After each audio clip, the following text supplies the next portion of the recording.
Welcome to Construction Cashflow. The faster cash flows, the faster wealth grows. I'm your host, Stu Davidson, and I'd like to take a moment to introduce our incredible sponsor, Know Your Numbers. Understanding your cash flow is the cornerstone of success. It's what Construction Cashflow and Know Your Numbers are all about. For more about Know Your Numbers, click the Know Your Numbers link in the podcast notes to start your journey of financial enlightenment that could literally transform your business. In this episode, I want to talk about how you can protect your payments, how you can give yourself the best chance of being paid in construction if you're a specialist contractor or you're a supplier as part of a construction network. Now, we just recently had some more stats. I've been in the industry for over 30 years. To be honest, the same stats, the same problems, the same issues have come out over the 3 decades. Nothing much has changed, really. So sometimes you've got to take it upon yourselves to make sure that you're getting paid, make sure you're putting yourself in the right position to be paid. Some of the stats that have come out in surveys this September, still 68% of payments are late in construction.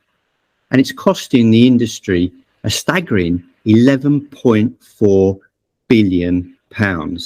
Now, I've always said the faster cash flows, the faster wealth grows. If we can just speed up the cash, everybody gains from that. We create more wealth for businesses, for our communities, for our families, for our nation. And I've said it before, the construction industry is punching way below its weight in terms of the wealth that it could actually create. Often it's the developers, the investors, the large tier ones that are benefiting from the supply networks, from the investments, from cash flow. That goes to their shareholders to fund their businesses. The poor supply network funds all that, doesn't really get a look in. And also developers as well. They're looking to make a profit on their developments. But some of that cash gets siphoned out, goes to other investments, then comes back into the business, which creates a lot of risk within the construction industry. The average payment term in the construction industry, as a recent survey showed, was 90 days. The prompt payment code recommends 30 days. And I know that many specialist subcontractors would be able to operate much better if we were down to fortnightly payments. What can you do to protect yourself and make sure that you're not on the receiving end of late payments, retentions, complex payment terms, which are all prevalent still after 30 years of me being in the industry? Nothing much has changed on the coalface. You know, we have these initiatives, we have these reports, we have, yes, the government's going to crack down, they try to administer the Construction Act. Now we've got a new one, which is the Small Business Commission Office, which can investigate late payments. Do they really work in reality? Well, we see the stats year in and year out. Nothing much has changed. And the thing is, if you're on a contract, you're under complex payment terms, particularly around the ability of main contractors to issue payment notices. Let's not beat around the bush. Pay less notices are often issued as an excuse for paying late. If you're a specialist subcontractor, you need to protect yourself from pay less notices. They're rather spurious. And the Construction Act does give you the right to walk off site if you're not paid on time.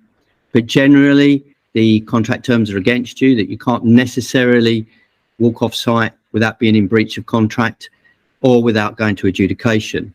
So adjudication is supposed to be a quick and economic way of settling a payment dispute. But in my experience, it's not quick and it's not cheap. Sometimes the cost of the adjudication is more than the money that you're owed. So apart from all these initiatives that are rolled out every year, what can you do as a specialist contractor to protect yourself? To evaluate your business, evaluate what you're good at, write down what you're about and incorporate those in your own terms and conditions, things that's going to affect your business.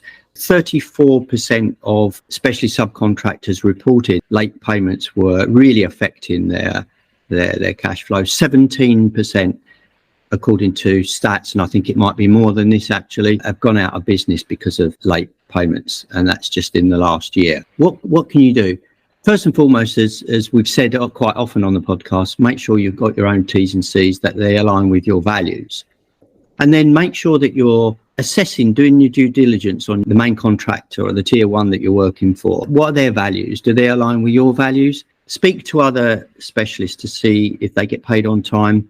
Are they good to their word?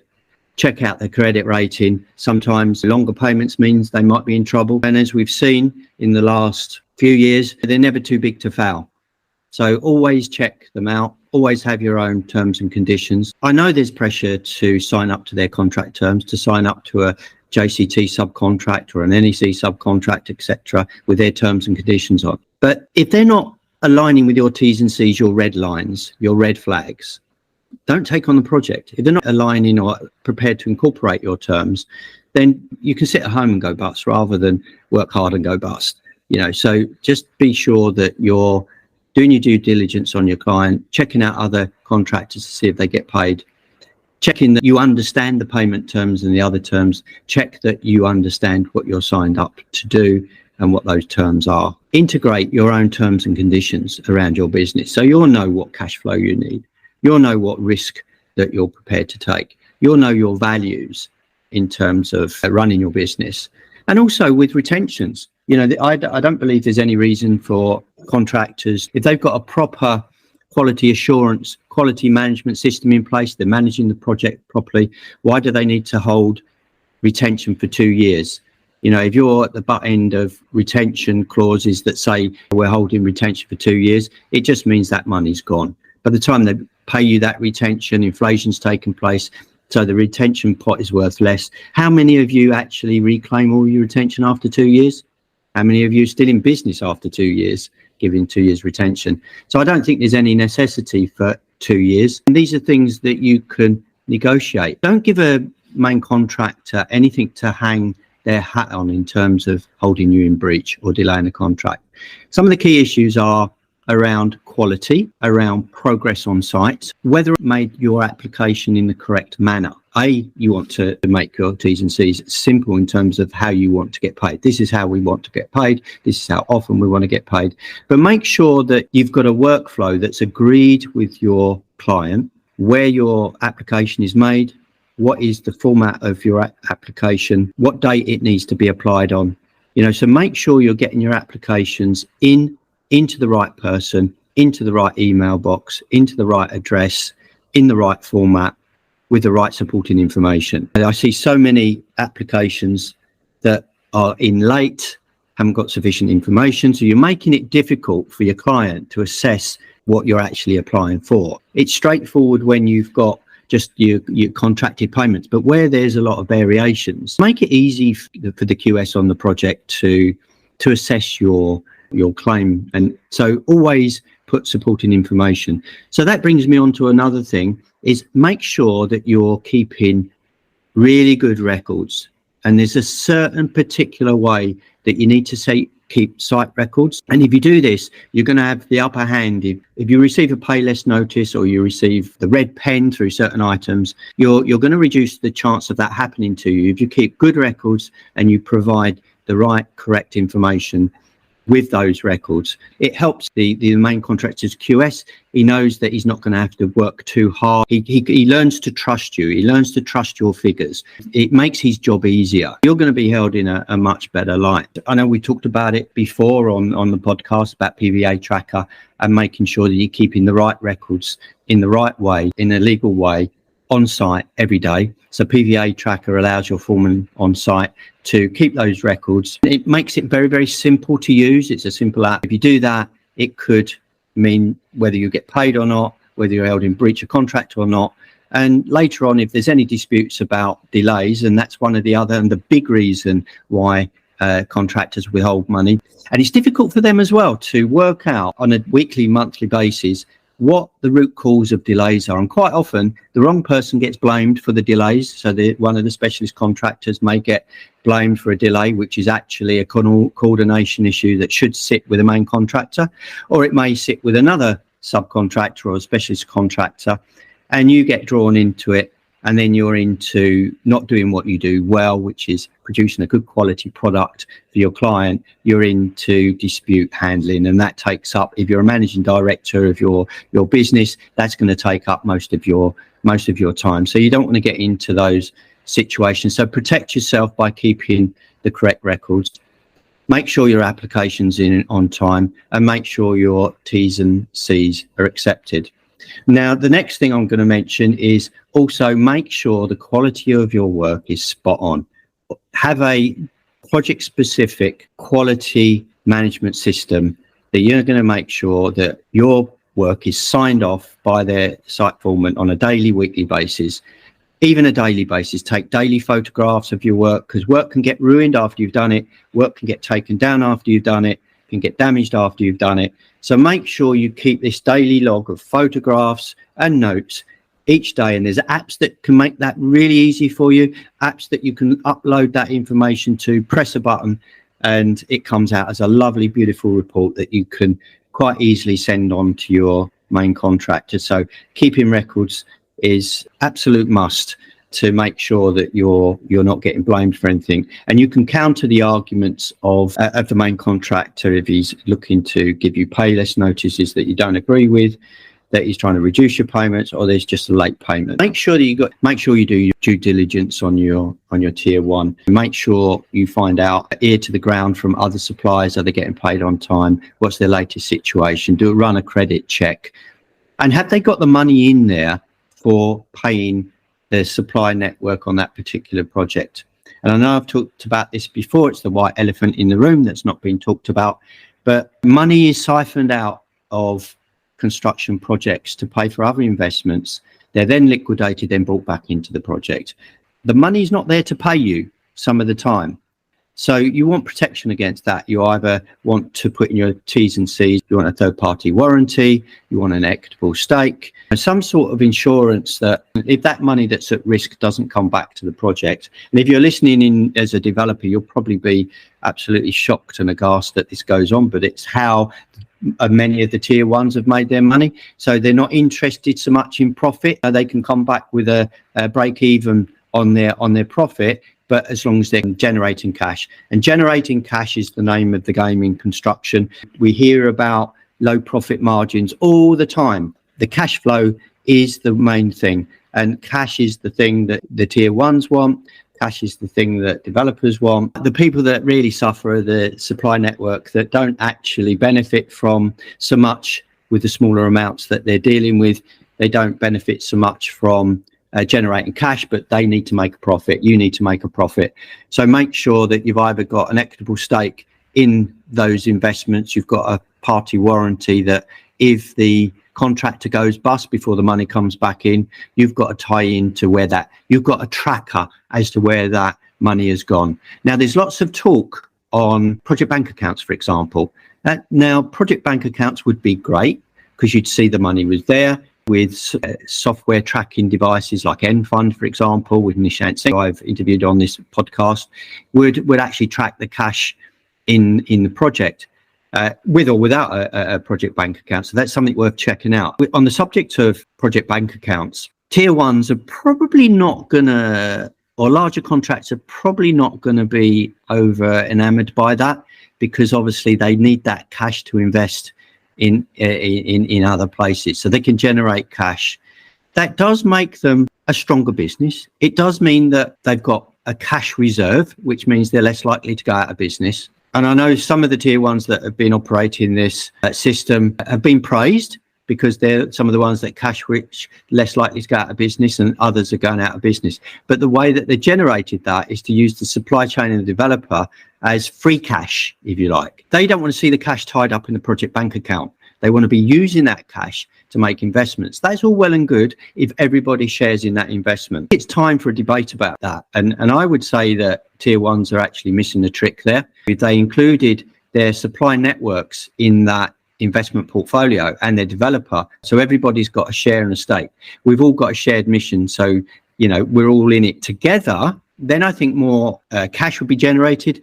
The long payment terms that are negotiated by tier ones will no longer be so necessary if we're all contributing to the overall course, so we can get more out of it at the end of the day. Shorter payments and maybe a little bit of extra from that investment. So in the meantime, make sure you've got your T's and C's in place. You've got a proper workflow, proper spreadsheet showing you when your payments are due, who they need to be sent to, keeping the right records, or you've got the right software to keep those records. T's and C's have got simple payment terms in there that suits your business. You're aligning your values with the client's values, that your quality of work is great. You've got the right records, that if there are delays, that you're not held to ransom. You plan the project so you've got the right resources on the job, that you've got good communication with your workforce, with your material suppliers. And I know that it's not easy, but it does take a bit of pre-planning, and you want to make sure that people are really delivering. In effect, you've got to treat your supply chain as well as contractors need to treat theirs as you're part of that. So it works all the way down the line. Let's continue with our fascinating discussion in a moment. But first, I'd like to give listeners the opportunity to dive into a world of financial enlightenment with our sponsor, Know Your Numbers. If you want to master your numbers and unlock your business's true potential, and if you're ready to take control of your financial destiny, click the Know Your Numbers link in the podcast notes to find out more. Make sure that you're a safe pair of hands. Your health and safety structure, your health and safety monitoring, it becomes part of your culture, as we've discussed on the podcast before. If you want to get more work, make sure that you've got these things in place. How can I place myself above other specialists? How can I do that? If you build your portfolio, build your sales deck around high quality management system. This is what we do. Here's our track record. We keep records every day, not just for us, but so that it makes our client's job easier. Our T's and C's are simple, makes our client's job easier. We always make sure we provide all the information required by the client's QS in terms of records, in terms of calculations, in the format they want, on the date they want, to the inbox that they want. We make our clients' life really simple through our health and safety, through our quality management, through our terms and conditions. Clients have got a lot on their plate. Each of those individuals, whether it's their health and safety officer, their quality management officer, whether it's their quantity surveyor or project manager, they're all run ragged. You see this with the high staff turnover of some of these tier ones. They're run ragged, they're stressed out. If you're the type of specialist that can make their life easier and say that's what we're about, that's our values, to make our clients' life easier, that they don't have to go searching after things. Don't wait for them to come and ask you for information, for further substantiation. Make sure that substantiation is there each month, each week. And that way, the project manager, the health and safety officer, the quality management officer, the quantity surveyor, they start to know, like, and trust you. If anything makes their life easier. So, for example, if you're a specialist subcontractor, you haven't given the full information, that gives your quantity surveyor a headache. He's going to be thinking, well, that's going to take me at least an hour working through that lot. I'm really pushed today. I've got 100 other contractors to do. But if he sees yours and he works through the first one and says, oh my God, this is really good. You've got all the information I need. So he's worked 20 minutes, 30 minutes, made his life easier. Yep. And you cross-reference everything to make his life easier. Then he's going to start to trust you. And in future months, he's going to go, yeah, ABC company, they're great. I haven't really got to spend too much time on them. I like them. I want them on my next project. The health and safety officer, everything's in place. Yeah, I like them. I want them on my next project. The project manager, yeah, he's given us all the records. He's got all the photos. We know what the cause and effect is of any delays. They've pre-warned us that there might be a delay. We've got the substantiating evidence. So we're not looking back in retrospect, arguing over cause and effect on the dispute. You're there, you're on the button. Your service, if you like, as a specialist contractor is more than just building brick walls or more than just installing M&E. It's more than just doing the job. It's making the administration of that contract nice and easy for your contractor. And what I mean by we're helping you making it easy is that it's going to make it easier for you. You're going to put them into a position where they've got very little wriggle room if they want to pin anything on you. They want to delay payments. We know in the industry there's lots of talk, as I started off in this podcast, around government legislation, new schemes, new ideas. We're going to crack down on late payments, etc. But as I say, that's been going on for 30 years. I haven't really seen anything change much. We've seen contracts change and perhaps get more complicated around payment terms, new initiatives, new this, new that, the prompt payment code, which is voluntary, and now we're going to investigate late payments. All of those things are all nice to have, they're all nice fluffy things, but on the coalface, you and I know what it's like. You're not getting paid. It might put you out of business. So sometimes you just have to roll your sleeves up and look after yourself, because the industry as a whole, I don't think they're there yet to wake up and smell the coffee. I don't think they've understood the macroeconomics that I keep going on about around where the money goes, the cash travels, the way the investments are done, the way the supply chain, the supply networks are used as free cash cows, the developers are used as free cash cows, if you like. So what I've outlined in this episode is how you can actually roll your sleeves up, how you can get to protect yourself, to box clever, and actually put yourself ahead of the game. Make a situation where your clients, your tier ones, want to employ you. They want you back on the next job because you've made their life easy for them. And also you'll get that respect because they know they can't mess about with you. They love the grey areas. The main contractors, they love the grey areas. The lawyers love the grey areas. But your job is to remove those grey areas and make sure that you're helping them. So it's a two-way thing. You put yourself in the shoes of a tier one, for example. He's got hundreds of specialist subcontractors to deal with. He's got thousands of different connotations around the programming. So he's got a headache himself. He's got a problem, right? And your job is to solve your client's problem. What problems have they got? And there are cases where we've got problems with subbies not turning up.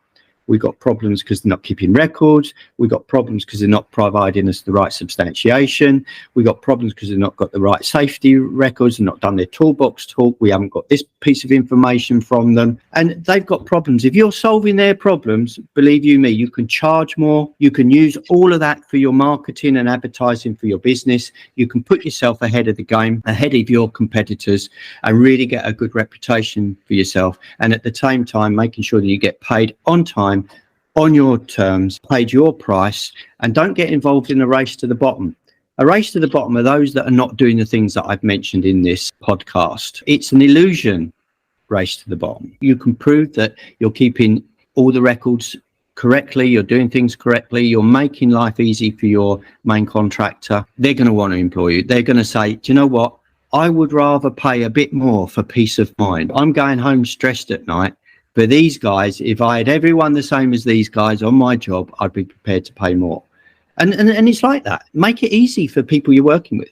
And again, goes for your supply chain as well, your supply network. Make sure that when you're sending them out things to price up, when you're sending information, and actually this can go for main contractors as well, make sure you're helping your supplier to price things properly. Make sure you're giving them the right information. Put yourself in their shoes and say, if I'm an estimator in their business, can I price this really? Is there enough information? Is it clear enough for them to price? Am I putting onerous terms in there?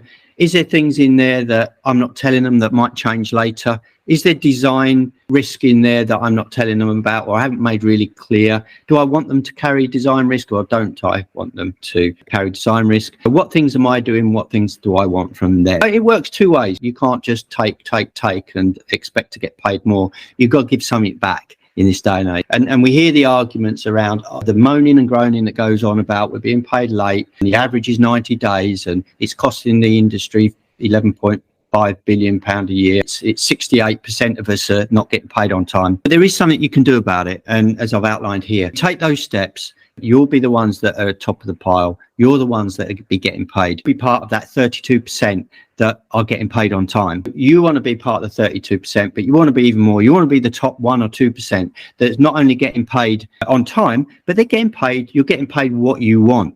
So you're getting paid more for the quality and the problems that you're solving in your business. So if you want to know more about the intricacies of the things I've discussed, how you can actually promote your business in such a way that you can develop your brand, that you can develop your business so that you're heads and shoulders above the others, that you're actually solving real problems. A contractor can come and build a wall, but not many contractors can come and solve the other problems that your clients are facing. So find out their problems, make sure you're solving their problems, then you can charge more for that. So I hope this has been helpful. Have a look at some of the other podcasts. One thing I haven't mentioned was about payment terms. I did mention about adjudication before. Adjudication is slow and it's expensive. It doesn't do what it says on the tin, to be fair. But if you want early payment resolution, then have a look at some of my other podcasts. You can speak to experts like Sean Bradley or Joseph Ewan to look at how you might include those in your terms and conditions. And if you want to do an overall business risk profile for yourselves, how you can add more value, Richard Brackstone is another one that you can speak to, and many others. If you look through the list, all the different areas that I've discussed today, you can pick up in more detail, go a deeper dive in the relevant sections of the podcast. If you'd like to know more, if you'd like some support on how you raise head and shoulders in terms of how your branding is, how you market yourself, how you structure your business in terms of helping and solving your clients, main contractors' problems, making sure that you get paid on time, feel free to contact me. My details will be in the podcast notes. I'm Stu Davidson. This is the Construction Cashflow Show. Happy payday. Thanks for joining us on Construction Cashflow, sponsored by Know Your Numbers. Remember, when you know your numbers, you're in control of your destiny. Keep building your success story, and don't forget to explore further by following the link in the podcast notes.